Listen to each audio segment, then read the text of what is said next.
Did you walk around the draft room before the draft proclaiming, hey, I'm drafting a white guy? No, it might chuckle for a little while when you first put it in, like, what are you expecting me to do? But yeah, it'll play it eventually. You are listening to the Group Chat Podcast.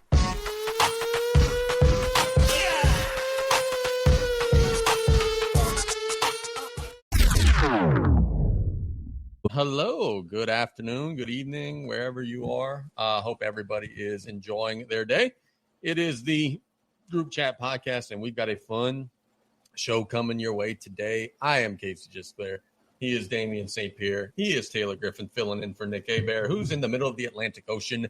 We're going to have Tommy Votto joining us at some point tonight.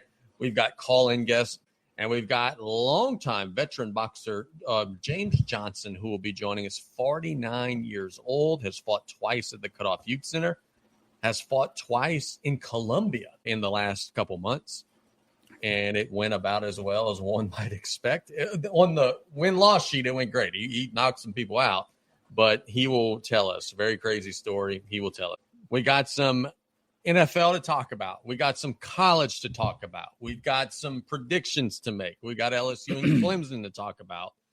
All sorts of things. But we lead off where we wrapped up on Sunday with my guy Damien St. Pierre being $1,100 richer because Tommy Fleetwood finally won his first PGA Tour event. We were on this show live last week when Damien said, hey, screw it.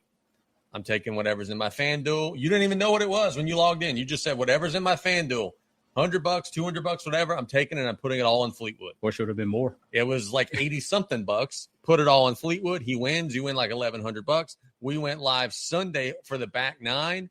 We had on Nichols golf coach James Schilling. He summed it up beautifully. He told us, hey, if Fleetwood doesn't hit it in the water on 15, he's going to win easily. He didn't hit it in the water on 15. He won easily. Congratulations, sir. Rocking and rolling, man. I got absolutely destroyed at work today and yesterday. How'd you hold on to that? What'd you do? Diamond hands, bro. That's what we do. Everybody told me to cash out. Including. And then when I wanted to cash out, I didn't have the option anymore. Yeah, that's a good point. It was done. Before the shot on 15, my guy here is looking like, damn it. Like, let's look one more time. And then FanDuel was like, yeah, bro. That ship has sailed. We cooked. But new driver, because I broke mine, is coming in. Turtle, when would you look? I had him gone after the first round. When it was $300 to cash out. My thinking being, it's Tommy Fleetwood. He's never going to win a tournament. He's always loses. He always comes in second or sixth or eighth or whatever. We've seen this movie so many times before. When would you have gotten him out? Your hand went up. When would you have gotten him out of the fire? As soon as the money's at least doubled. But that was Thursday. In the middle of the round. Thursday, I was sitting at 297. Oh, I'd have pulled it. But that's just my betting personality. That I do some stupidity sometimes, but like if I have an opportunity to be smart, like. See, I feel like I knew I would be able to hold on to that strictly because he doesn't fold until Sunday. He usually does choke on Sunday. So I was like, there's no doubt that I'm keeping this until Sunday, and we'll just ride it out. As soon as it gets to $400 or $500 down, I would have cashed out. But obviously, everybody else shit the bed, so he looked great. That was phenomenal. So Damien gets the win. Now we go into the Ryder Cup picks, which we were talking about, and my boy Bradley didn't pick himself. Surprised. I am a little surprised. I am a little surprised he didn't pick himself. And I was actually wondering. He said in the statement, he said, I decided a long time ago that I'm not going to play. I wonder if this was decided before he had an amazing season and he maybe kind of backed himself into a corner. I feel like he picked the right team. There's a couple dudes that got left off, but I think he went chalk on who should have been there. Speed got left off. Fowler got left off. Novak. Some dude named Maverick McNeely, who I've never seen in the top 10. Like a guy in NXT that I was about to say. We did get the official word actually like an hour ago. Liv is coming to New Orleans. They are coming to New Orleans in 2026. They are coming to Bayou Oaks in City Park. Liv is going to be saying that this is going to be a regular stop on their tour. And Bubba Watson, who has played a lot of golf in Louisiana, including in Houma, he won a semi-pro event in Houma before, said, I'm from the Gulf Coast. This is part of my home. He is a Live Tour player. Turtle, I'm volunteering you now. Me and Damien and Nick and all the boys, we all said, we're going. You're coming to the Live event with us, dude. We're partying. We're going to watch Bryson DeChambeau. We're going to watch all those Live guys, and we're getting hammered. Live is not like PGA Tour. You don't have to be quiet. They play music. They encourage you to cut up. It's a party, and we going next summer. I like it. Sounds fun. I'm in. D, I know you were excited. It finally dropped officially. Bayou Oaks course in City Park. I usually professional golf in the city, it's English turn. It's TPC Louisiana. I'm curious to see this Bayou Oaks course. I'm not familiar with it. Maybe we'll get James Schilling to give us a rundown. Is that the mental institution? Bayou Oaks? What? No. I do remember Bayou Oaks. Remember That might be a little before your time. I don't quite understand it yet, but it's definitely an event that I would like to go and check out. I tell you what, if they did a better job explaining the team element of Live Golf, I think more people would get into it, because we were watching a little bit of that Sunday. And, dude, that's pretty cool. You are at first place on the leaderboard, but like your teammate who's 15th place on the leaderboard makes a birdie and it could catapult you to winning the team competition. That's cool, man. I think that's legit. It's different. It's a different vibe. I didn't quite get it. We watched a little bit Sunday. I did not quite get or understand a lot of it, but I mean, I'm here for it. We saw DeChambeau versus Rahm, which who doesn't want to see that? That was legit. I want to see them fight. I bet that Rahm could fight. Oh, speaking of that, are you guys seeing that challenge that Bryson DeChambeau started on YouTube? No, I don't believe I did not. He is hitting a ping pong ball from the first story of his house to the second story of his house, and he's trying to get it into a shot glass. And when he does it, he's giving someone a $350,000 car. I feel like this is absolutely impossible, but it is incredibly entertaining content. That's impossible, but he's going to give that yellow sports car away whenever he finally does do it. So his skill in his house, the car he bought with his money, he's just going to give to someone. I'm sure it was a sponsor that is partnering with him. But even so, how cool is that, dude? Extremely. And oh, yeah, every ball that touches that little yellow landing zone, that's $100 to charity. So the ones that just miss, it's creating money too. That's good. Bryson DeChambeau is the coolest dude in the world. Has he got arrested? No. So Scotty Scheffler's cooler than him. Yeah. Let's talk about LSU and Clemson. I am nervous. I'm worried. Sick. Mm-hmm. All summer long, I have talked so much like, oh, dude, we're going to beat Clemson. We're so good. This is the best. And now that it's game week, there's no way we're winning. It's going to end bad. I'm upset already. I'm Googling for head coaching replacements for Brian Kelly already. I'm doing all those healthy things. And look, Saturday we might win and I might completely change everything, but I'm off the train, dude. I'm back. Oh, so you're back. So we had a conversation on Sunday about how my opinions change rapidly. I was looking through our agenda, typing up some notes so I didn't sound like a moron. I'm back. We're going to beat their ass? It's Nuss's time to shine. It's time for him to perform, have a breakout game in front of a national audience, and it's prime time Dabo khaki collapse time. LSU by 10. Oh. We got a defense. We ready to roll. Wow. Turtle, go ahead. Is he right? Is he wrong? Tell me about it. I hope to God he's right. I'm just one of these negative week one LSU. Why do we keep playing these stupid, unnecessary games? I don't have a lot of confidence, man. I hope I'm wrong. I'm not going to put any money on either side. I'm just going to sit there and enjoy it because football's back. Never have a good feeling about – I haven't had a good feeling about these games since the Honey Badger was playing. I don't like it. Really don't like it. I do wish we would, play like Akron once. Yeah. Well, I don't understand what's wrong with, playing a game that you're going to win, especially considering that you're in, I don't know, the SEC, where if you just win the conference, you're good. Yeah. Like, don't worry about anything else. You win the conference, you're good. Yeah, the BCS is gone. That system is gone. There's no need for the extra points, the extra strength of schedule. All you got to do is be good enough in the conference you're blessed to be a part of. Win that. Win your cupcake games by 30 like you're supposed to. Knock the rust off in week 1. Stop with these week 1 challenges that are just so unnecessary. I don't get it, man. I'm not a fan. No, what scares me is that I do think LSU has a more talented team than Clemson does. I do. And Clemson played 3 SEC schools last year, Georgia, South Carolina, Texas. They lost to all of them. That's why my opinion has swayed. But here's the thing that worries me. LSU's putting so much emphasis on this game. Brian Kelly cleared the schedule in the locker room, and they only have the Clemson game. The goal is we're going to be 1-0. All this stuff. They're selling out to be 1-0. Will he lose the locker room if they lose the game, and will the season be over after one day? That's what scares me. If you put every egg in the basket of, man, we're going to beat Clemson, we're going to beat Clemson, we're going to beat Clemson. If you don't do it, what happens? That scares the life out of me. Scares me, yeah. We being positive. We're not doing that today. Nuss is rolling on Saturday night. We're going to be pumped up, and we're going to come in here, and we're going to try to do our best to replace T-Bob's after show. Okay. I am getting annihilated on Saturday. If LSU beats Clemson, I will go buy a gallon of the Fruity Pebbles or whatever the hell I bought. It was Cajun whatever last time, and we will get annihilated here on Saturday on air. What's this Cajun Fruity Pebbles you're talking about? Some kind. It's not Fruity Pebbles. I'm joking, but I bought a gallon of Cajun Kool-Aid, the daiquiri. Yeah, it's a daiquiri. Yeah. Oh yeah. That stuff will. It goes down pretty quick. I won't need it at that point. That'll hit you hard. But I'm with you.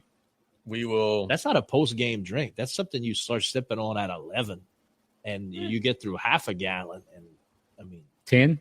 We'll figure it out. Well, we're not going to figure it out because we're going to lose. But assuming. All right. Bring that energy to the pick'em segment. It's 6. I am picking, and the Wizard is picking. So just prepare. I've been doing a little homework for this.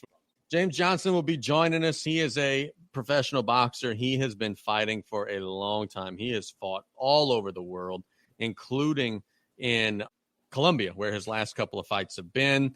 James Johnson has a professional record of 30-45. His last 2 bouts, however, have been in Colombia against 2 guys who are 0-6. He'll tell us about that in just a second. He's scheduled to fight in September against Alfred Ratcliffe in Oklahoma City. He's a guy who's done some business and fought at the Cutoff Youth Center before, and I think we got him squared away. So we have Mr. James Johnson on the show. James, good evening. How are we doing today, sir? Hey, dude. How you doing, my friend? Doing good, brother. Hey, look, man, first and foremost, congratulations to you. You had taken a 10-year layoff, got back into the ring, fought across the world in Colombia, picked up a couple of wins. Congratulations, man, on getting back after it and making it happen at 49 years old, dude. That's awesome. Thanks, man. Yeah, it's a real dream come true. I'm living the dream again. No doubt about that. Hey, look, Damien was telling me fighting in Colombia, a little bit shady business, perhaps. Tell us about that, man. Yeah, well, I went down there with the fighter last year to fight, and the promoter said, "Man, you still look like you're in fighting shape." He said, "You look better than most of the guys fighting here. You should come back and fight." So I put some thought to it. I came back to town. I went to a pretty intense training camp, which was rough because of my age. But I went and fought. I was victorious, but I kind of got messed over anyway in my mind because I speak a little bit of Spanish, so therefore I was able to communicate with who I was fighting, and I found who they were. So the guys that they listed me fighting is not who I actually fought. James, how does something like that work? Just the commission down there is shady, and they just throw somebody else in there because they don't want you to be their guy? Yeah, I hate to use the word shady or to talk negative about someone, but, I came down to do a job. I did my job. I beat the guy they put in front of me, and then they listed me as beating someone else. So, I mean, hey, he beat me, I'm sure I'd be on his resume for sure. Absolutely. That's crazy, man. That's insane. It's ridiculous. Like, tell me about this. 10 years is a long time, dude.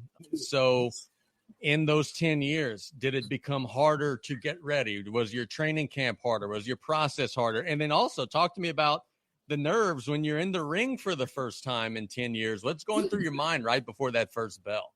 100%. It's way harder. Anybody that tells you otherwise is feeding BS. It's intense to train. What my body can handle now, what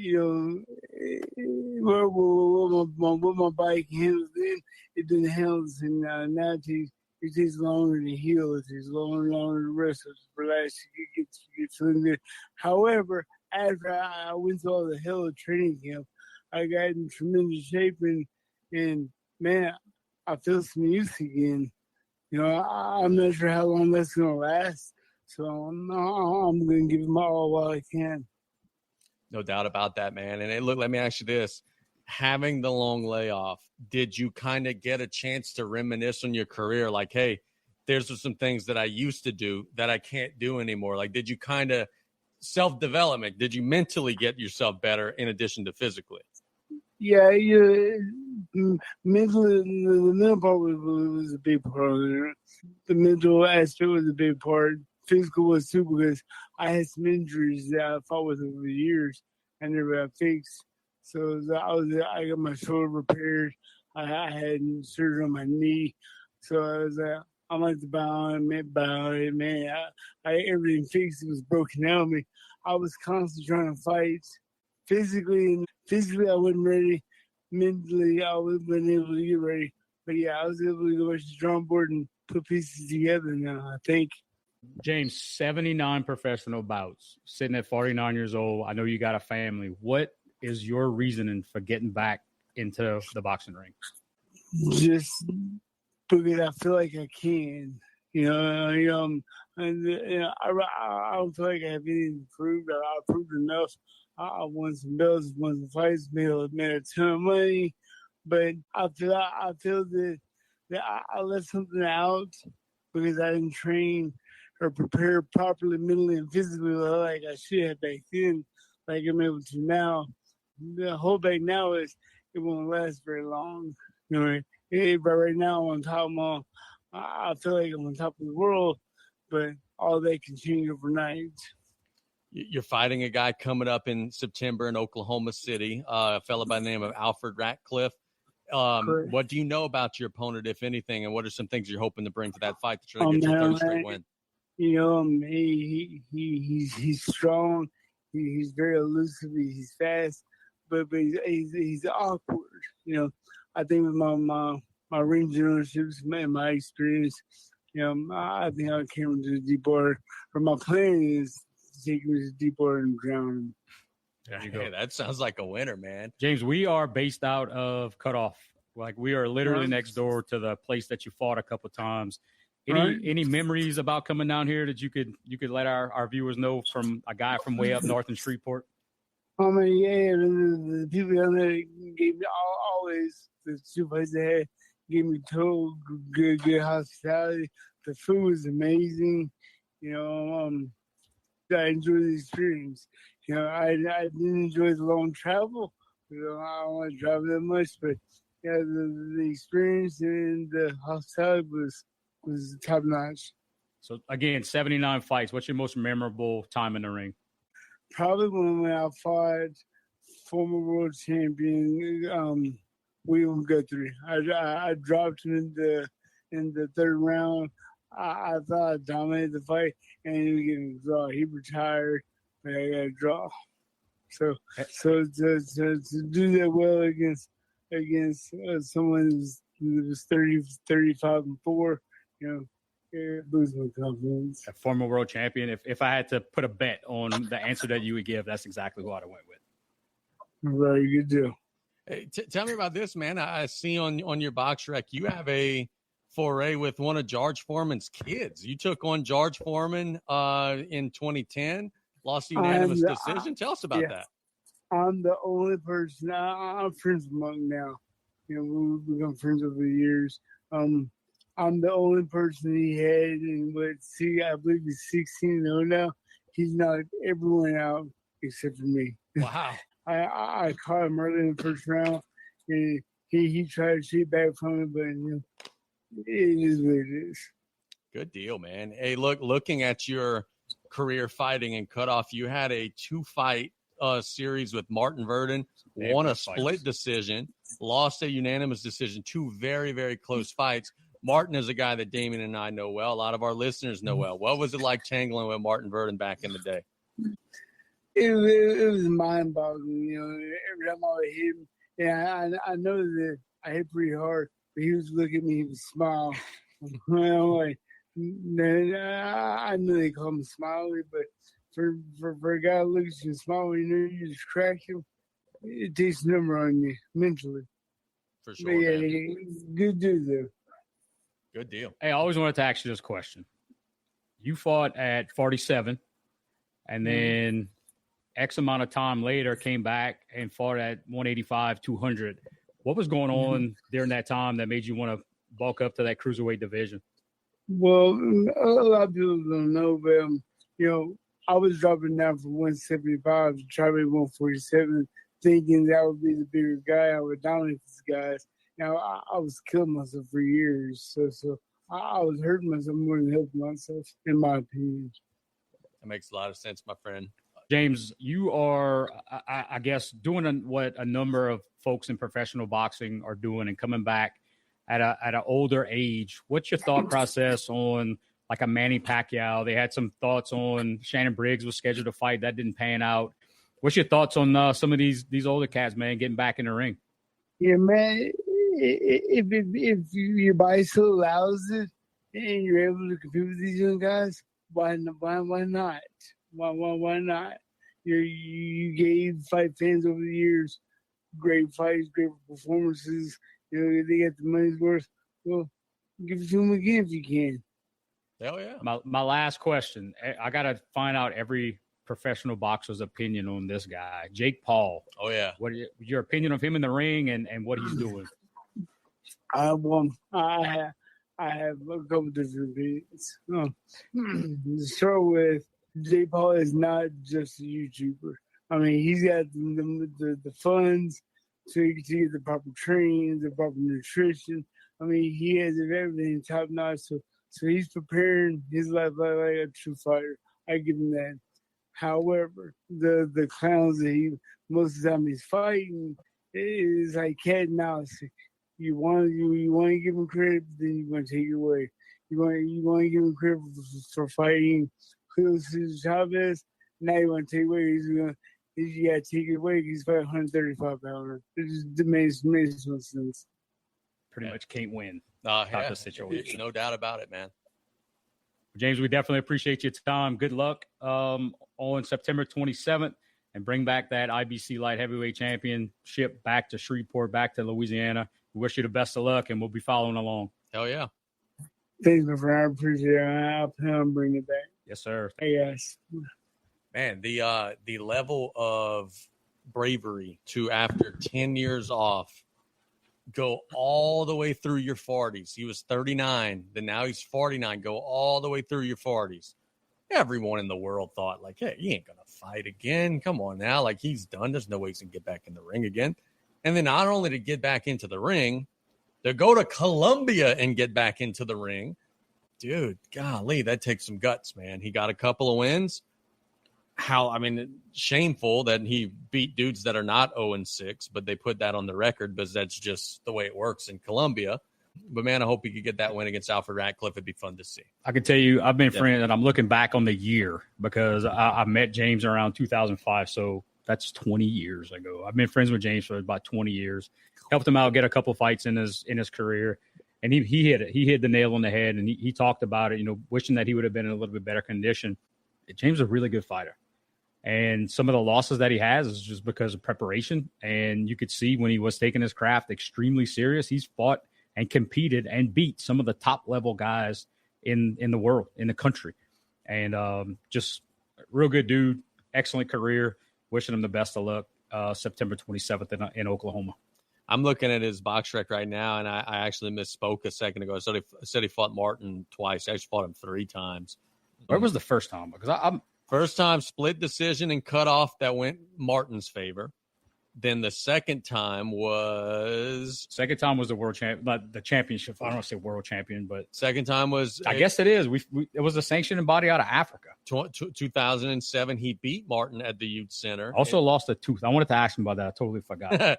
And then the last fight of the trilogy was in 2009 at the Cutoff Youth Center. He lost a unanimous decision, but it was 96, 94, 97, 93, 96, 94. So 3 very close fights.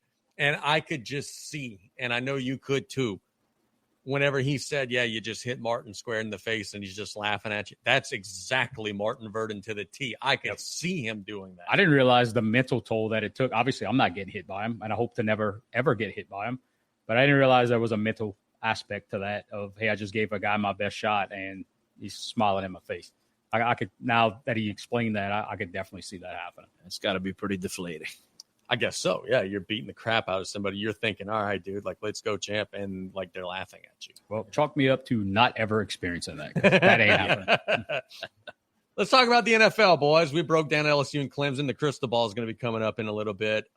We are going to talk about the New Orleans Saints first. No real big surprises on their 53-man roster. They cut Jay Kaner. Spencer Rattler is slated to be the starting quarterback. They cut a lot of the guys people thought. Taysom Hill was supposedly on the bubble. He made the team. He's starting on the PUP. The Saints have the longest odds of anyone in the NFL to win the Super Bowl. They have the lowest over-under of anyone in the NFL in terms of wins. I know it's beating a dead horse. We do this same segment every Wednesday, it feels like. Turtle, I'll ask you first because I know Damien's thoughts. Is there any chance that this season doesn't just completely suck ass? I think in typical Saints fashion, they're going to win like 2 or 3 games that they just absolutely do not deserve to win. Late in the season, preferably. Yeah, probably finish with like 5, 6 wins tops. I'll say 5. I'll stop it at 5.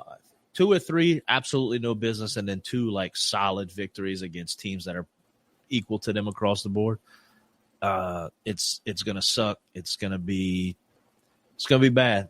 I'm not looking forward to. I mean, I'm happy that football's back. I'm a Saints fan. Any opportunity I get to a game, I get to go to a game, I'm there. I'm going. I don't care how bad they are. I'm going. It's just going to be a rough one. I actually plan to bet against them every single game this year. Wow. Probably make some money. Just for that. And, you know, if the Saints lose, then I go to bet a winner, happy. If the Saints win, then I bought a Saints win. I bought a Saints win, and it's okay. You know, if the Saints win the Super Bowl this year, y'all could all thank me. It'll be my fault. That's where I'm at mentally with them. I support them. I love them, but I'm betting against them every single game. It's a business decision. I understand that, man. Rattler, can he do anything? I mean, he lost every start that he made last year. Now, to be fair, he made most of his starts with a completely depleted offensive line. All the receivers hurt. Kamara really not playing hard. Well, guess what? The offensive line's still bad. The receivers after 1 or 2 games will probably be hurt. What are we expecting here from Rattler? I think a little bit better than last year. He's going to improve. And, you know, just going into the season without the unknowns, without the, you know, watching Derek Carr dominate those first couple games, without waiting for someone to get hurt.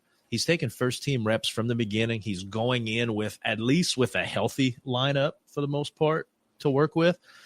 I think he'll be fine. But can he finish a game? I mean, it's not all on his shoulders. Can the Saints finish a game? Can that horrible offensive line play a complete game and stack up some victories? Probably not. But I do look to see Rattler looking a little better this year. I hope so. I think they made the right decision at quarterback. And this was the first time in a long while that I could say that I feel like the Saints made the right decision with what they had in the quarterback locker room. If they want to win, that tells me that the Saints aren't completely tanking. The fact that they got a quarterback that could get out the pocket, that's not going to throw to an offensive lineman, that will complete passes to both teams. But at the same time, like I said, be able to get out of trouble. That's going to be the main thing that Rattler's going to bring to the table that our boy Shuck is not going to be able to do. The guy's a corpse back there just waiting to get destroyed. If they could find some semblance of a running game, they haven't yet. Maybe a couple wins. I'm not going like Turtle 5 or 6. I'm sticking with my 3, no matter who's the quarterback.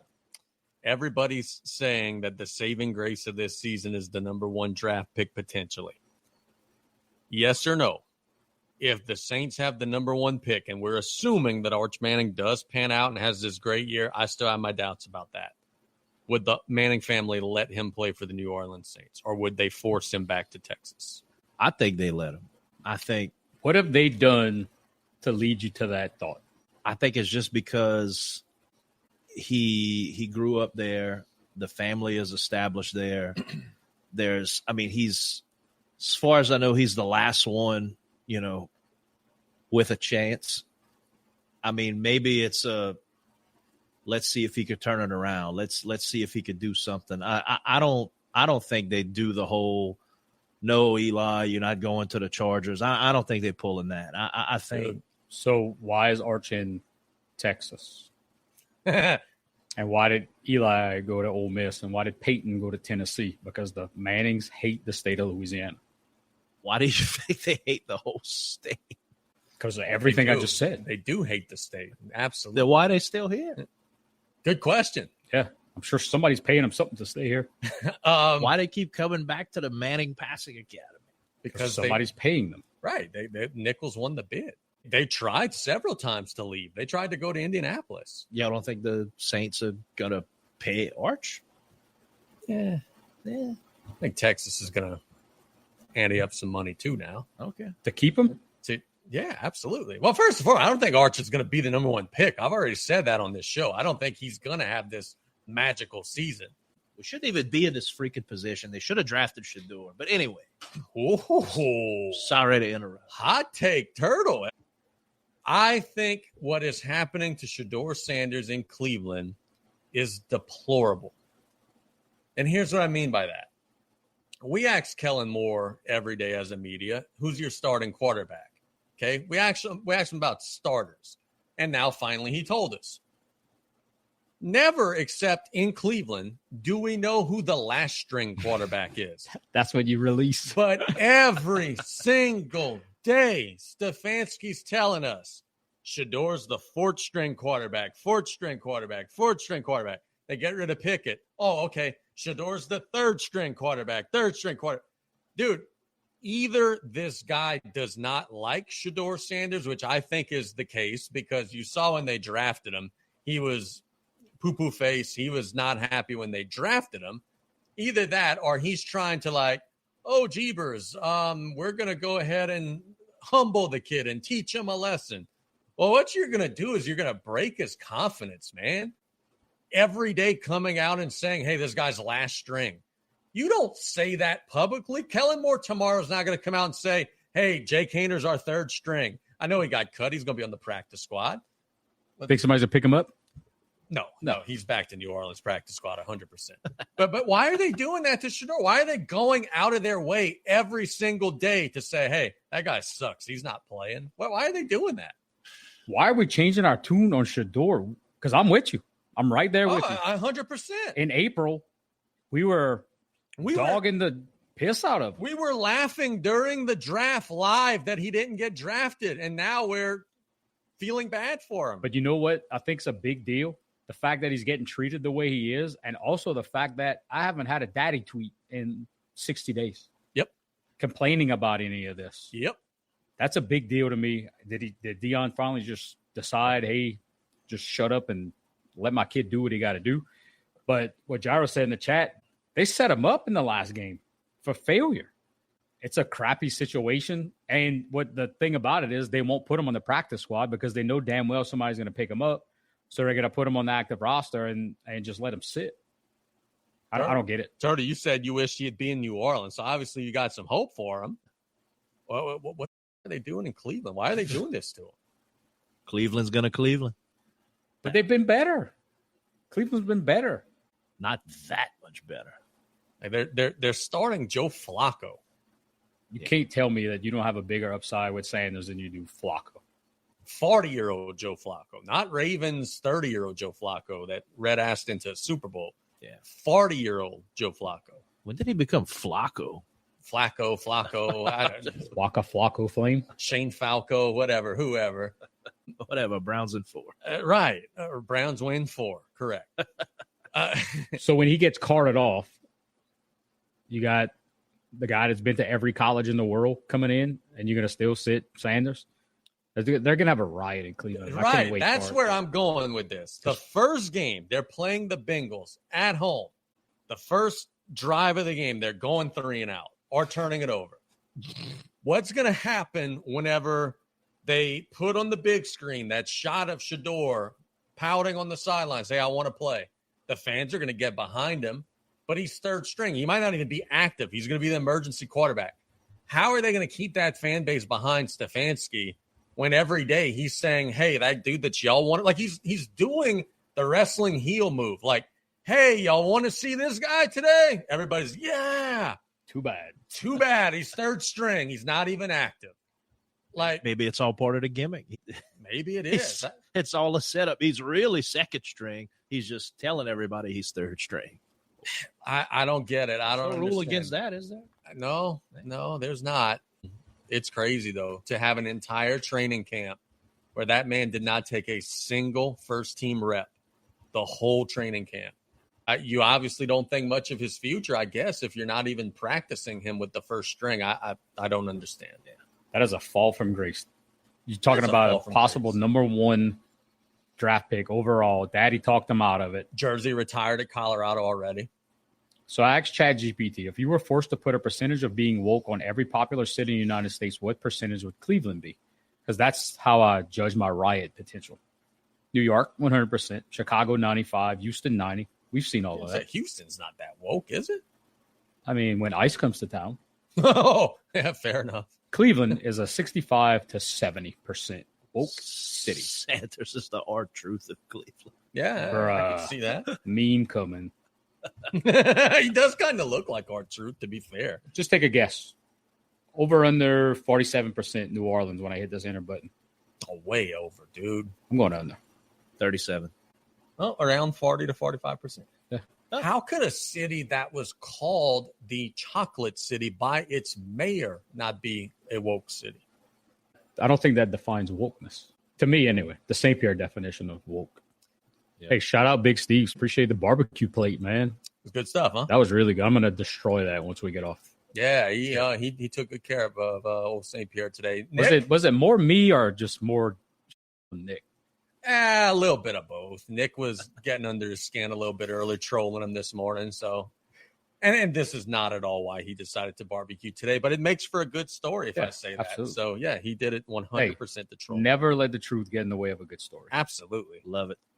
Are you guys ready for college football this Saturday, dude? Yeah, I'm ready to wake up Saturday, watch Lee Corso for the final time. He's going to be struggling to speak, but I'm going to be crying whenever he puts on that headgear for the last time. I am jacked up. Did you guys see the Corso video of him watching Desmond Howard? And so cool. Bruh, that was emotional. I don't even like Corso at all. So I was going to have to share that one with me. Bruh, they put him like in a movie theater, like by himself. Big screens like almost all around him. And they showed him just like highlights of his career as an analyst, all the big games he called, all the big predictions he made. And like they were zooming in and showing shots of him. Like he was getting emotional, man. Oh, man. It was, there you go. Damien's got it pulled up. Super, super cool. That's going to be emotional to watch on Saturday. The final time we're going to see him on College game day. I'm curious which mascot hat he's going to put on. I think it's going to be Ohio State. But show us that, Mr. St. Pierre. Roll that beautiful bean footage. So is this his last one or his last season? No, he's only doing this one. Week one and he's done? Yeah. Oh, man. Yeah. It's been an incredible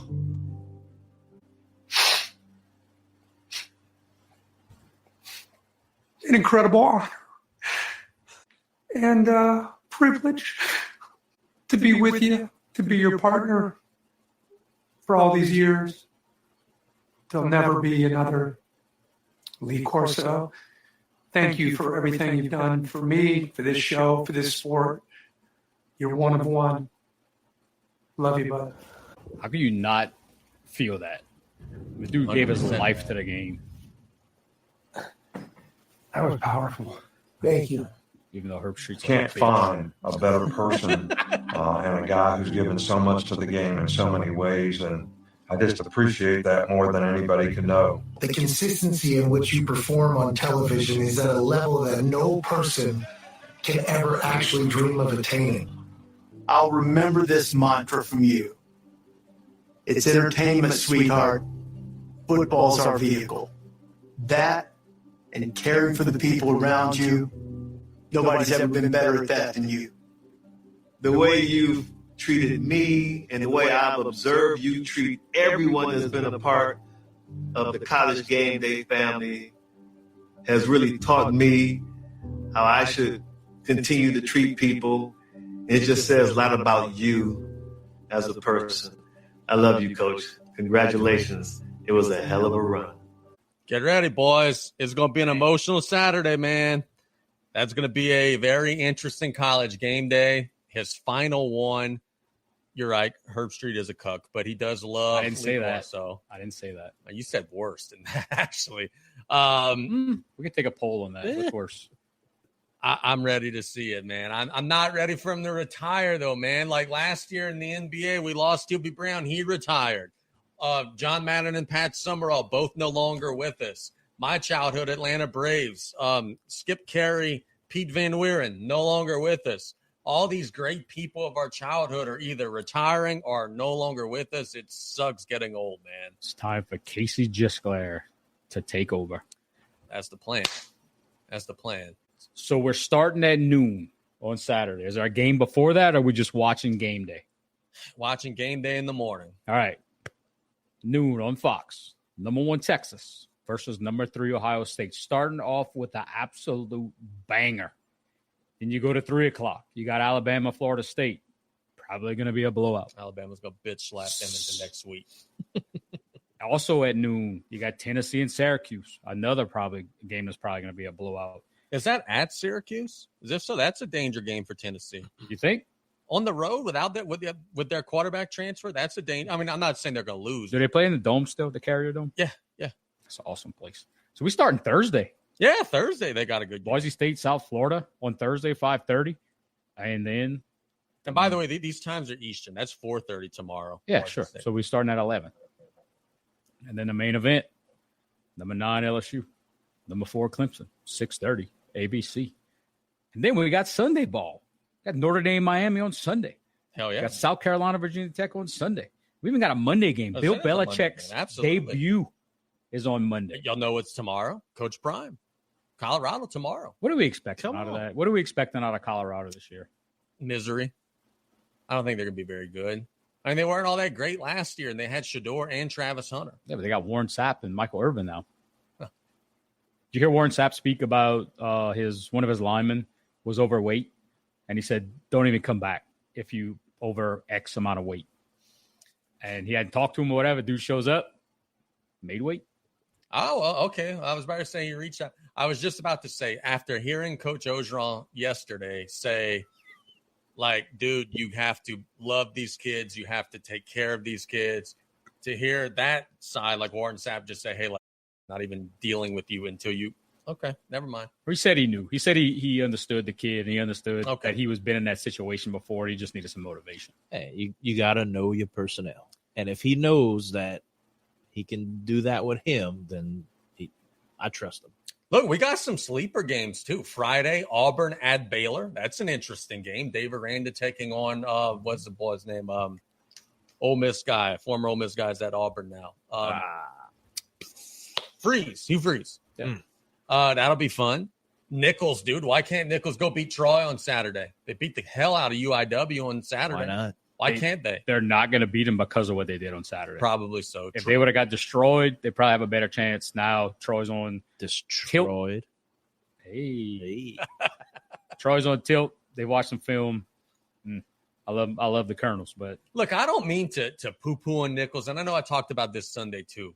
And Nichols did really, really well. So super proud of them. UIW's not the fourth best team in the country. Their quarterback's terrible. Oh, yeah. Their quarterback just drops back and throws it straight to the safety over and over and over again. Yeah, I was very, very unimpressed with UIW. I mean, I know they had huge high hopes dominating FCS this year. Man, I just didn't see it. I didn't see any after the first drive, which only, I mean, they didn't even get a touchdown of it.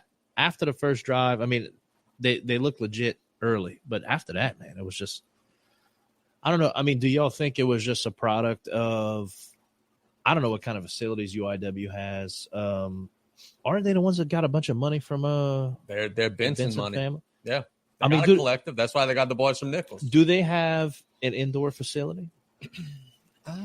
That I don't know. I don't know that it was like heat related though. I'm wondering if just like Nichols just won because they lasted longer because they've been practicing in the grueling heat.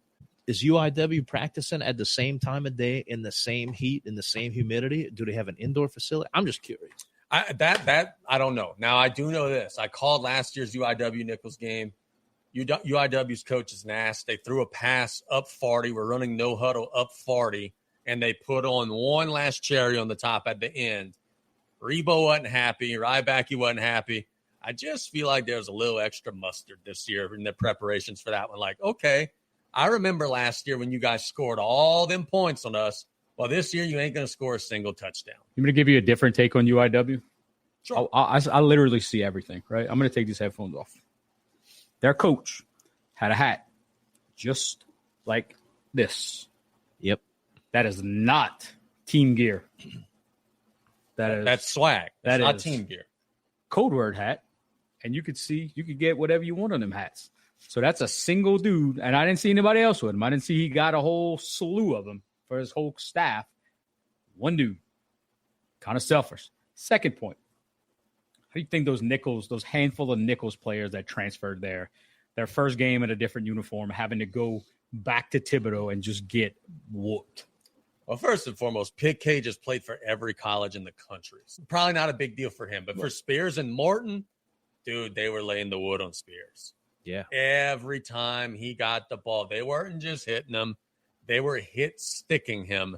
And it was lovely to see. And standing over him after, talking a little trash. And, I mean, that's a former conference player of the year. Yeah. And look, I don't give a shit if you transfer from Nichols and go to Troy. I don't give a shit if you transfer from Nichols and go to Arkansas State. But when you do the conference-to-conference thing to get like $5,000, what are you doing?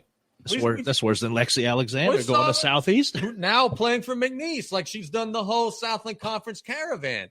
If you really want to move up to the FBS, more power to you, brother, because guess what? More FBS players get drafted than FCS all day. I get it. But if you're going to just transfer in conference because, they beat us last year, they're going to win the conference, and get an amount of money that is barely going to even pay your rent, I mean, it's hard not to root against you at that point. Oh, yeah, definitely. Hard not to root against you. Because Mama called him pig, I'm going to call him pig. Yeah. Good take here in the chat, too. I mean, maybe the ranking was more high on last year, and, those studs just – they weren't who we thought they were. Right. Preseason, I don't think they should come out – they, pronouns, pal. I don't think people should come out with rankings until week 4 or week 5. Let's put some eyeballs on some stuff. I mean, I don't bet until week 2 because betting on week 1 is literally the biggest gamble. You got to bet the unders this week. Okay, that's not a bad take there. Especially in the FCS, because for instance, and I did this research before, UIW 50% of their roster new players, Nichols 48% of their roster new players. How are we supposed to know in that game who's good when literally both teams is just a hodgepodge of guys that they got and lost in the portal? Yeah. And we're supposed to come up with rankings. Come on. We don't know who has what yet. Were they picked to win the conference? UIW? Easily. Yeah.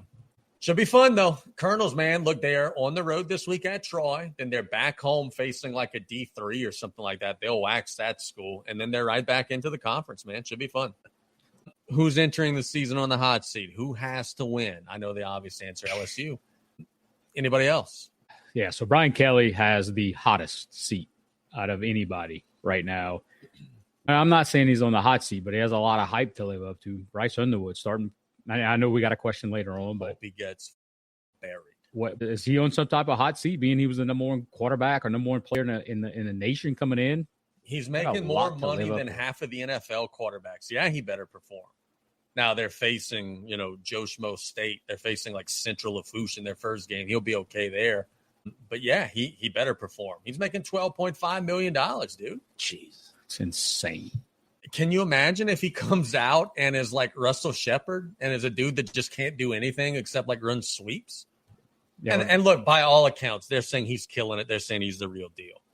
Can you just imagine the uproar and the frustration if he is Jarrett Lee? I'm here for it. I would love to see it, and the fact that we would have avoided that. But I guess as LSU fans, I mean, how much attention are we paying to this? Because I know if there's a Michigan game, odds are I'm going to be freaking tuned in there and hoping he does terrible. Here's the thing. If he's good, but Nuss is killing it, we're not going to say shit.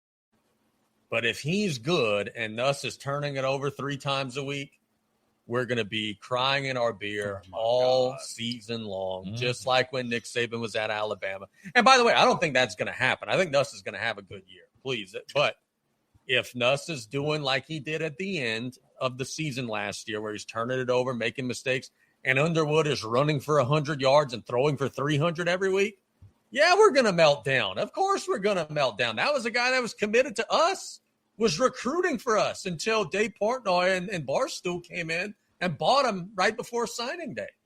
Last time Denny Broussard was in the chat, it got real. And he's here. He's right, too. Rand is on the hot seat at Baylor. They better win that first game against Auburn.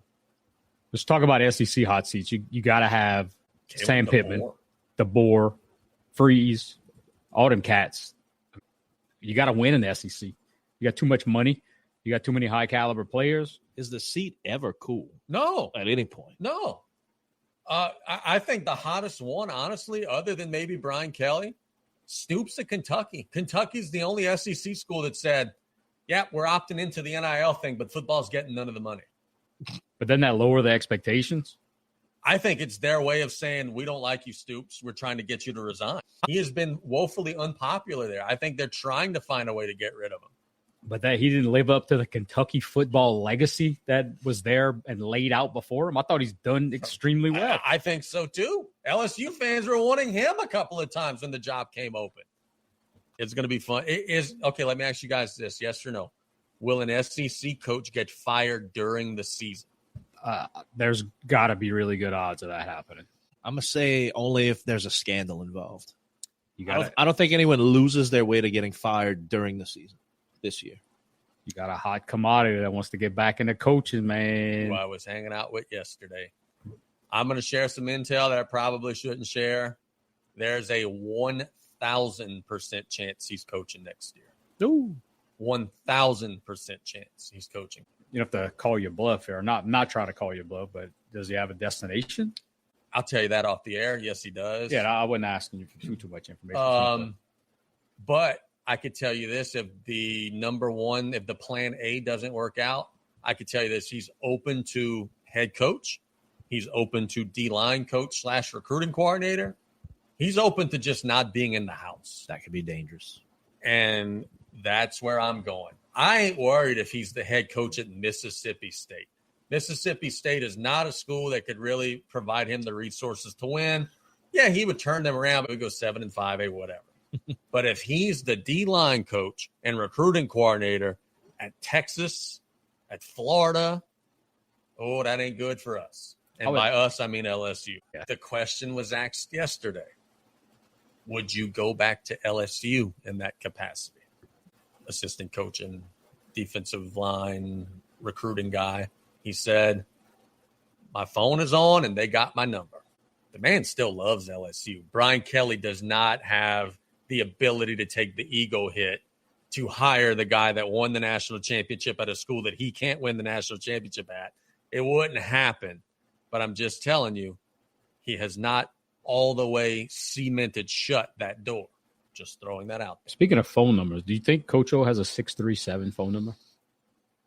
I used to have it at one time. It was Los Angeles. What was Okay. I thought he might have been like an old school Nextel guy. Yeah. It used to be Los Angeles. I think now it's a 225. But anyway, let's talk about fantasy football. Then we're going to do our college pick 'em.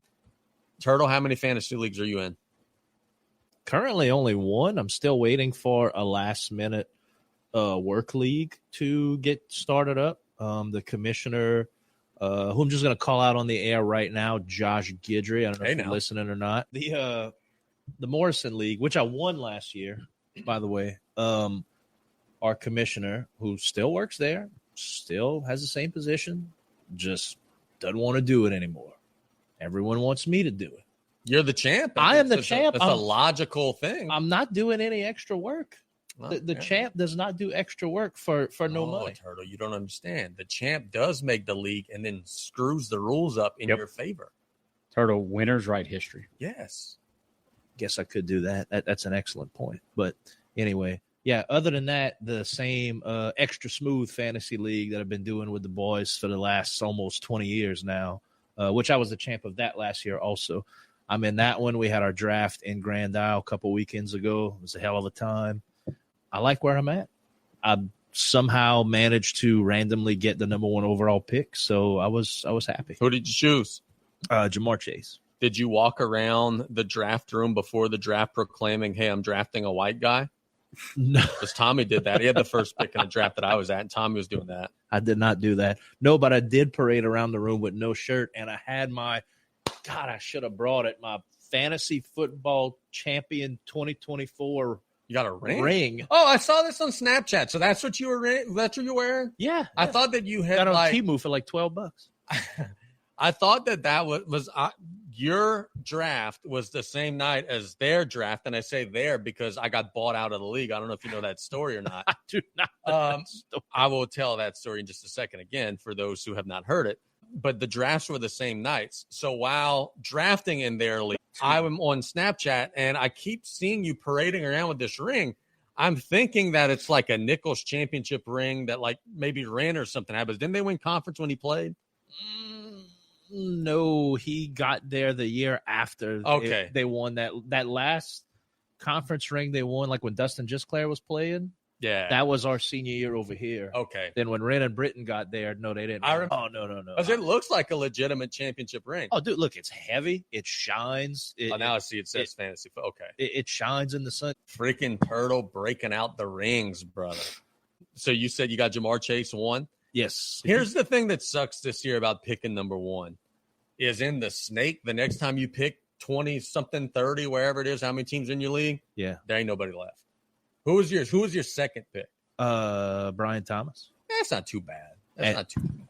And then after that, snake back down to Joe Burrow, and then it went the other way. How many teams in the league?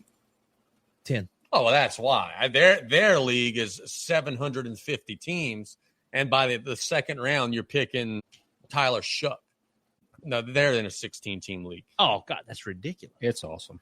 I thought it was incredible. Tommy hates it. Tommy's probably about to drive from River Ridge here just to complain about that without an echo. I like that I got Jahmyr Gibbs this year. I think he's going to have a breakout season, not that he wasn't already good. I think this year my sleeper, I think Caleb Williams is going to be good. Yeah, he might not be a straight man, but hey, that's okay. I think he's going to be a really good quarterback this year. Hey, that's okay. Yeah, man. Who do you like, Damien? Who do you got? On my team, so our loaded league, my team's pretty terrible. I got to be honest with you. I was the last pick. Was that our last pick? No. I was close. Feel free to say who picked our draft order. I'm not saying that on air. No, neither me.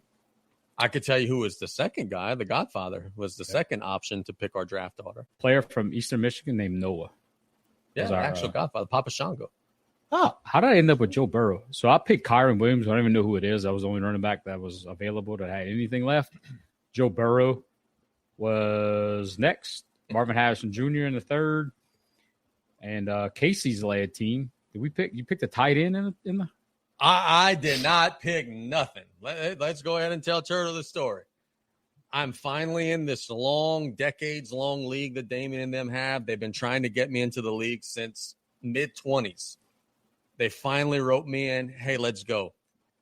Draft day, I have obligations in the afternoon. So I tell them, okay, hey, the draft's at night. I tell them, hey, I know y'all are doing an all-day party, but I'm going to show up at like 5:30ish, something like that, and I will be there. They all, you know how they are. They all, well, he ain't coming. He's flaking. He ain't coming. So someone in the league sold his team to someone else with the anticipation of being able to just take my team whenever I don't show up. So when I show up, that dude who sold his team is Casper Ghost. I don't have a team. So he comes up to me and says, hey, bro, how much you selling your team for? So, well, I didn't realize that like my team was for sale. Hey, bro, if I give you $1,000, would you sell me your team? Yes, 100%. Then he comes back to me after going in his room, in the little room where he had the money. He said, hey, dude, can we do 800? Yeah, we could do 800. And as Damien would say, after the deal was sealed and we shook on it, I said, you put that money right in my pocket. Yep. And I got paid $800 to not be in a fantasy league. It's a win. I got paid $200 to negotiate the deal. Damon and I both have already won the league. We also saw somebody in the pool get power slapped, but we cannot release that. Our legal team has not allowed us to release that video as of yet, but it was nasty. Brutal. We are going to release early next week. We have an agreement with multiple parties that we are going to be hosting a South Lafourche football pregame show, all home games at Thailand, starting at 4:45. I'm going to go until Casey freaks out that he's going to be late for the game. So definitely looking forward to that. Let's see. Oh, let's talk about this. Rampage's son apparently was given either like a stiff punch or something or whatever. And apparently their defense was somebody gave him the okay to go and quote unquote get it back or whatever Rampage Jackson tweeted the other day. Like, hey, bro, like it's just part of it. We'll go get you back.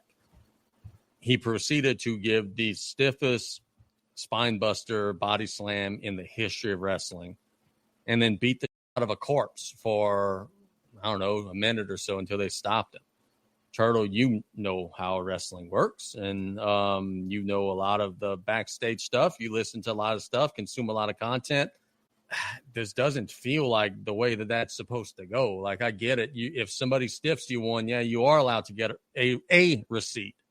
Yeah. You're not allowed to then cripple the person. Like, what are we doing here? That was a mess. And from what I read, to go into more details of your initial report, I want to say it was someone who works in that company said something like, all right, so that if you're watching along, that's a work punch. Yeah. There's no way that's a live round. No. Like when I got back into when Nick did the job for Mustang. Yes, sir, Mr. And Mustang, actually, whatever you wanted me to do, sir. That was worse than what you're about to see. So what is it, Psycho Steve? That's nothing. Yeah, that's not a vicious. That's a very much so I'm taking care of you punch. So from what I understand, the guy, I mean, look at him. He looks like a wrestler. He looks like a professional wrestler. He thought he was in the business. All right, you can see my quotes. No, he is. Yeah. So what I read, someone was talking about Psycho Steve, the guy with the beard. They said he thinks everything's a work. He thinks we're always on camera. He truly lives his gimmick. The dude Steve said it. He said, I saw the camera. You look like a worker. I was just going with it. Right. So he went with it and then apologized later for, even though it was a work, I'm sorry it was stiff. Did y'all see that portion of it? Yeah. Yeah, okay. So at this point, throwing Raja Jackson into this situation and telling him, go get your receipt, I blame the promoter. Is that who told him? I don't know who told him, but whoever's in charge, whether he's the one who told him, go get your receipt, sent him out there, or someone else told, you got to pull him aside and explain the limits here. And either Raja Jackson is an absolute idiot, head case, nut case, whatever, and didn't listen, or he wasn't properly instructed. I'm going to go with the second one. I mean, he can't be that dumb. I'm going to go with the second one. I think whoever's in charge that should have taken him under their wing for a few minutes and been like, hey, look, you go get you one or two good shots, but you can't kill the guy. and here's how it's going to play out. And someone's going to pull you off. Whatever it is, you got to play it out and you got to lay it out for them. Whoever should have done that failed. Toto, there's got to be some sort of mental break there, right? Because, like, I know this. If I body slam somebody and then I punch them in the face while they're on the ground 30 times, it ain't going to take 30 for me to realize, like, hey, they're really hurt. I should probably stop. Yeah. Like, I feel like the dude had PTSD or something. Like, he snapped. That wasn't supposed to go that way, man. Like, that was vicious, man. Did he end up getting arrested? Still not there. They're still investigating this. He's going to eventually get arrested. Until he gets arrested, I'm under the impression that it's a work. Rikishi is the president of that promotion. That was a WWE feeder type of organization.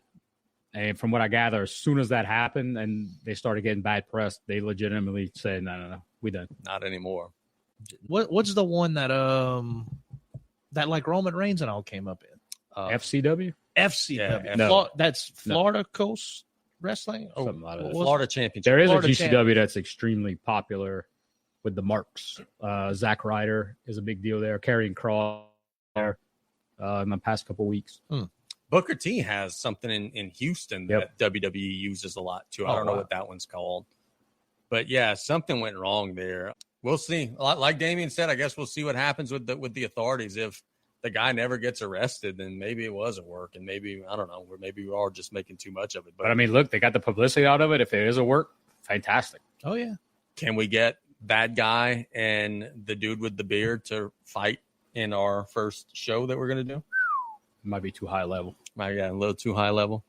Okay, fair enough. Just a thought. I've been getting a lot of phone calls. If you don't know, and the folks that are watching us at the house, we've officially signed Friesenberg to a promotional deal. So we've got him booked on a few events, or we're trying to get him officially booked on a few events. We got a lot of talk, but a lot of folks want to see him in the ring. So hold your horses there. We're doing this the right way. We're making sure we're prepared, and we're gonna come down and buy him. Yep. This is the first call. Is like, hey man, we want your guy in our car. Great. What are you paying? Well, we don't pay. Okay, well then we're not coming. Click. This is a business. You gotta pay me, bro. Right. You gotta, not me. I'm not making it. I'm not a businessman. I'm a business man. So if you want Friesenberg, you're gonna pay him. We're not doing it for free.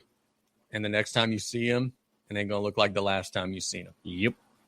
I'm looking forward to that. I think that's gonna be a lot of fun. I'm super excited. The communities, and look, here's the thing: not just gonna disappear. We're gonna still do some appearances and different things. He's gonna still be out there. You guys are gonna get a chance to see him, just maybe not in active competition.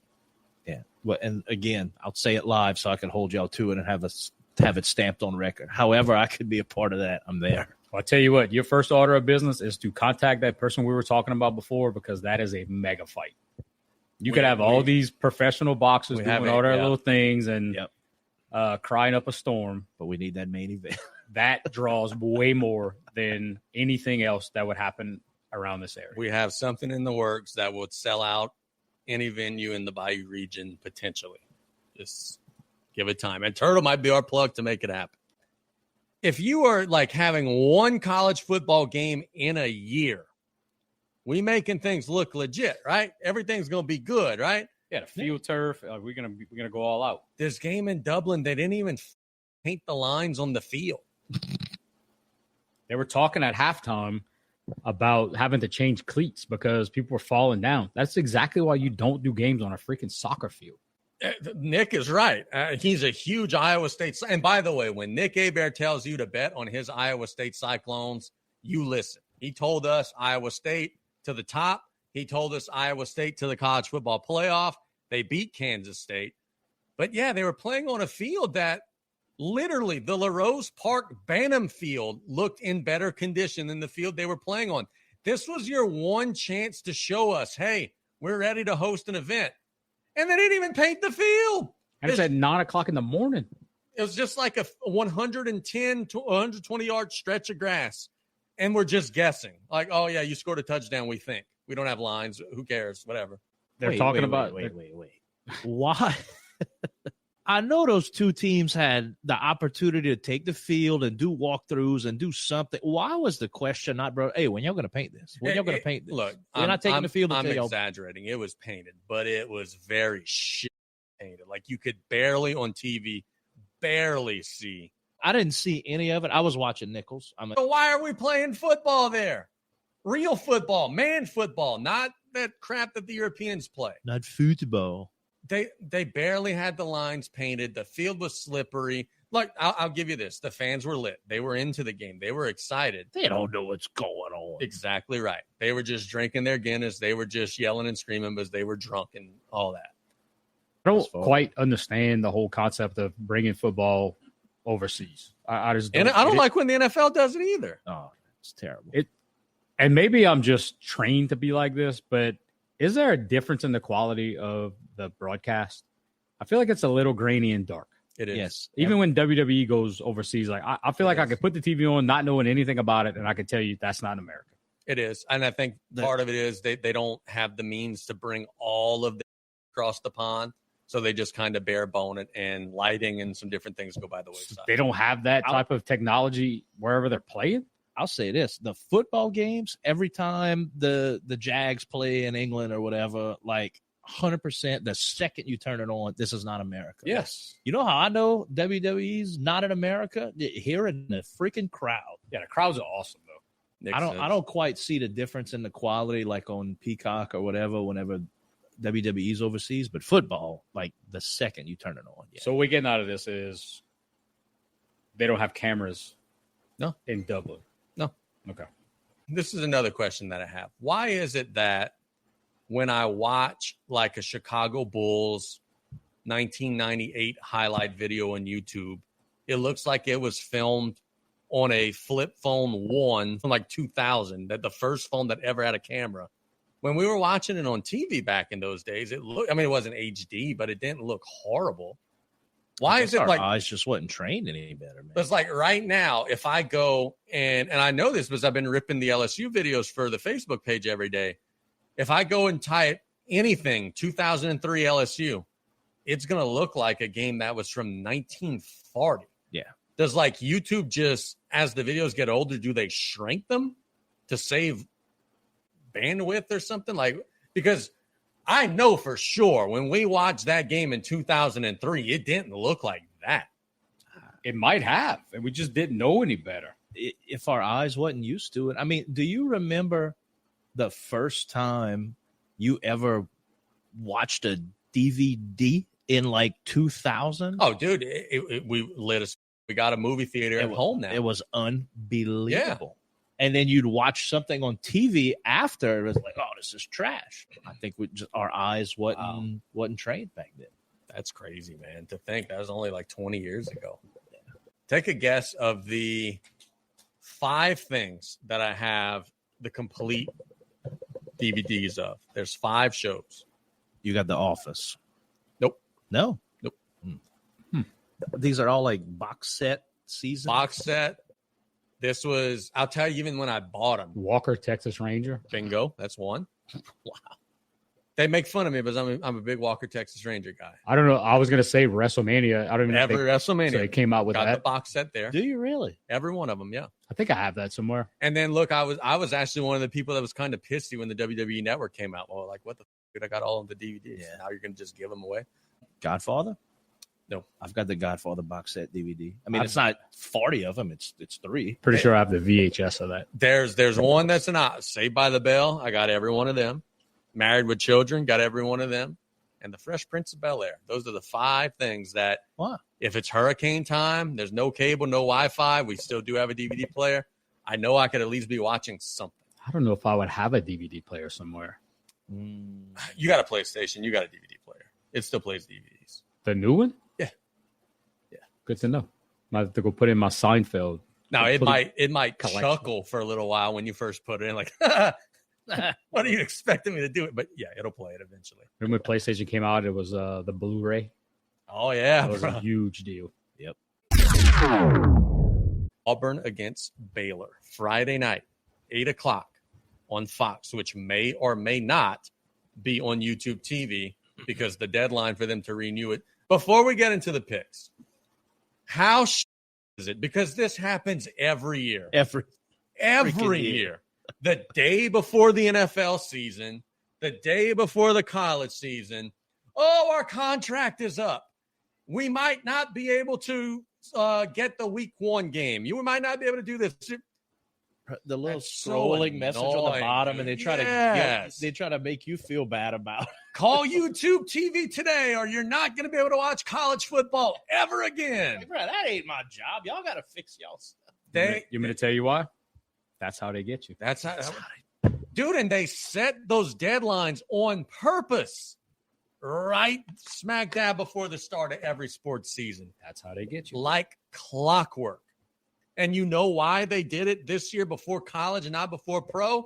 Because people would be canceling their YouTube to not watch the Saints this year. Y'all ready to make some picks, dude? Let's go. Check. The first game on the list. Auburn at Baylor, Friday night, 8 o'clock. Turtle. Auburn. Damien. Am I putting Taylor or Turtle? I don't know who Taylor is. Who'd you advertise on the show? I am going. I can't pick Auburn. I'm going Baylor. I am picking Auburn. Let's see if I can make this work. The Grand Wizard is picking Baylor because Dave Aranda will have a comeback season this year and will make LSU regret sending him away. You just call yourself the Grand Wizard? He is. That's probably not a great thing to say, but anyway. I told you he was a heel. The Wizards going with Baylor, but Casey's going with Auburn? I'm going Auburn. The Wizard's going Baylor. It's not Grand Wizard. The Great Wizard. Let's say that. That's probably better. Thank you. I think we need to get the wheels picked. Odd number, Auburn. Even number, Baylor. Odd number, Auburn. The wheel is going to house us. Oh, yeah. Alabama and Florida State, Saturday, 3:30, ABC. Alabama by 1,000. Alabama. I'm going Alabama. The Great Wizard. You are going to regret making fun of Alabama last year, LSU fans. Kalen DeBoer is going to roll in week 1. Roll Tide, Alabama. All right. Even Alabama, odd Florida State. Good job. Even Alabama. Even the wheel picks Alabama. The Wizard is a huge Alabama fan. All right. The Grand Wizard does love Alabama. I could assure you the Grand Wizard will be picking Alabama a lot this year. He was probably giving a motivational speech in the locker room. Notre Dame and Miami, the Catholics versus the Convicts, Sunday at 7:30. I don't know who's supposed to be good, who's ranked. Notre Dame's number 6, Miami's number 10. This game is at Miami, true road game for Notre Dame.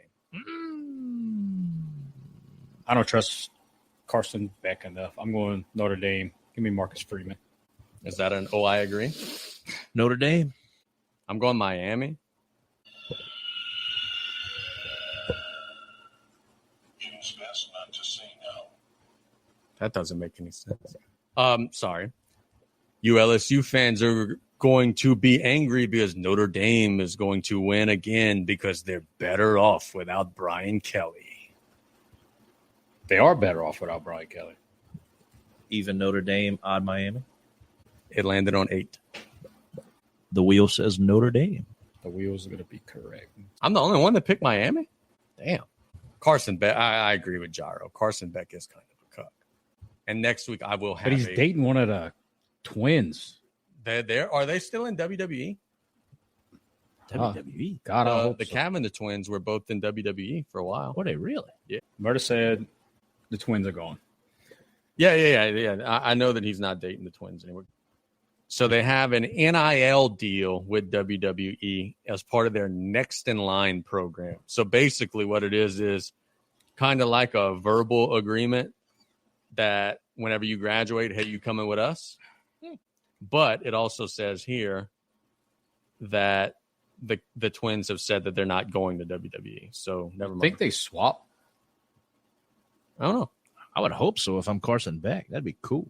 They both are gorgeous. Goodness almighty. Are they good basketball players? Who cares? They legit. They are, yeah. Well, look, I've never watched an actual game, but I've seen their highlights. That highlights don't mean anything. Listen, I'm going to get some horrible heat for this. It's okay, dude. So Let we're it go. for. Let it go. Get it off your chest. I watched some of them. Look, no defense, just just a little bit of dribble back and forth, pulling up, shooting. Like, they don't play like girls. They. But all you've seen is highlights. That's all I've seen. So remember back in the day when we shared that Dusty Rhodes dominating video? Have you seen the whole game? He's awful. The little bit that we saw, that was it. That was the highlights. Okay. All right, let's save LSU for last. Texas, number 1. Ohio State, number 3. Saturday, 11 o'clock on Fox. Maybe. It's so stupid that this game's at 11 o'clock. That's when Ohio State plays best. They're the anti-LSU. They play good in the morning. Yeah. That's why we beat them in the championship game a couple years ago, because the game was at night. Is Texas still the dog? Yeah, 1.5. I'll go first. Arch Manning's getting his ass handed to him. Ohio State. I'm going with Ohio State. I think it's a very close game.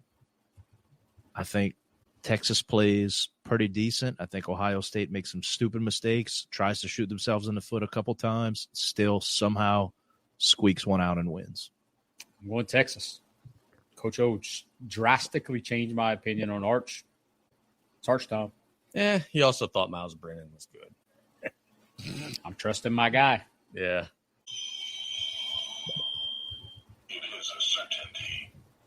It is a certainty that Arch Manning throws for 337 yards and 3 touchdowns, and Texas gets a road win over Ohio State, defeating the defending national champions. Probably me and the Grand Wizard get along. That's not a good thing, especially considering that you won that Tommy game. Ohio State even. Let's go. Let's go, champ. The wheel says Texas. I have literal anxiety about this next. I'm going to go first. LSU by 10. Let's go. LFG. Hold that tiger. LSU. Got all the faith in the world in Clemson. Brian Kelly.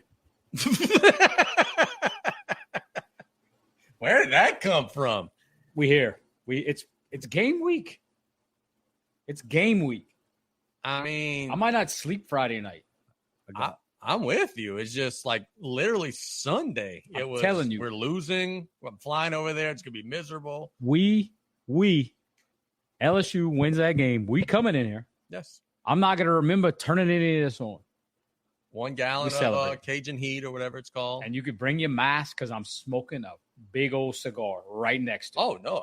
I will. If you have a second, I will indulge also. I got too many. Okay. Free cigar. Damien is going LSU. Turtle, what say you? This one pains me. It's not what I want. It's what I think. Clemson. I hate you. LSU's going to beat them. Welcome aboard, Casey. Last second field goal. Welcome aboard. I'll tell you this. You think a win on a last second field goal? Is that what you think? Because I could paint a very ugly picture right now. Yeah, our special teams is not. I'll tell you what, the next time our special teams under Brian Kelly is good will be the first time. How about this for a change of pace? Our special teams have been so bad. We got that Barry Brown fella from Kentucky. How about he takes one to the house and LSU special teams wins them a game against Clemson? How about that? That'd be great. New and improved LSU. The answer is no, because Clemson is going to destroy LSU, and Billy Kelly is going to lose the opener again, and Billy Joe will be laughing at everybody. The fact that you said Billy Kelly is killing me. LSU quarterback Billy Nungesser is going to throw 3 interceptions in South Carolina. Come on, Wheel.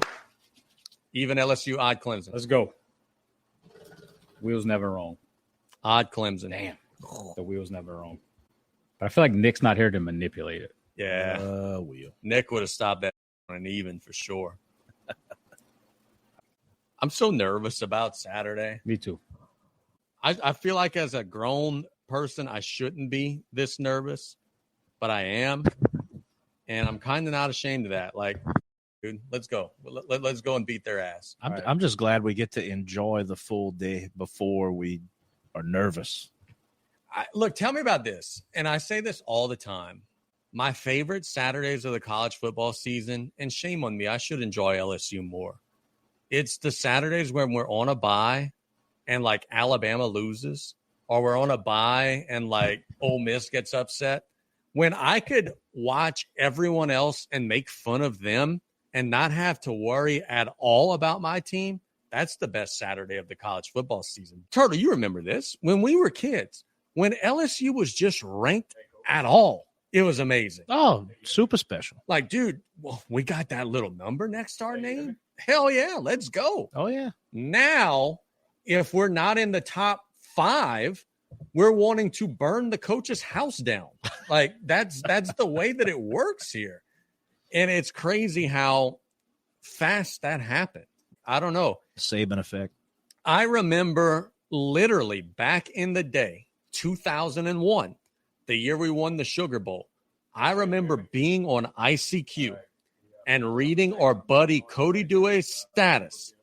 And he said, LSU's about to win the Sugar Bowl. Never thought I would see that. How cool is that?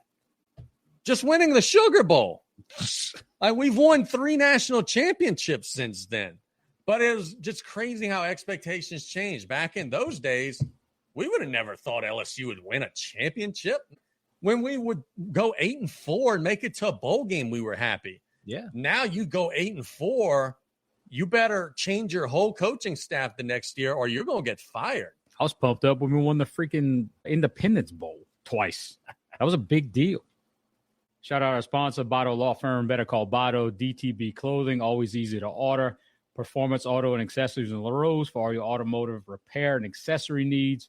Martin's Heating, AC, and Electrical, official sponsor of all of our hot takes, and there was a bunch tonight. Lafouche Concert and Events Club, official sponsor of the Not Mott's Mailbag. Buzz Off, official group chat podcast guest sponsor. Down South Card and Bats, Homa and Thibodeau location. Neil Small Engines, the title and presenting sponsor of our South Lafouche pregame show. We need a name for our South Lafouche pregame show. And our newest sponsor got on board today, the Blue Boot Foundation.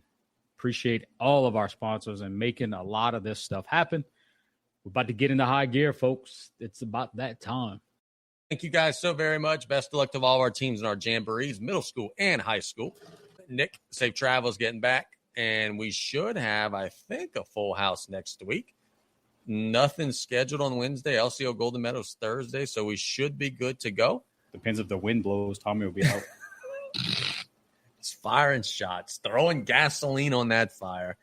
For Taylor Griffin and Damien St. Pierre, this is Casey Just There. You guys have a tremendous weekend. Go LSU, baby. Go Colonels. Go Tarpons. All that good stuff. Y'all take care. Have a tremendous weekend. Thanks for listening to the group chat. And as always, go Tarps, and God bless America. You are listening to the Group Chat Podcast.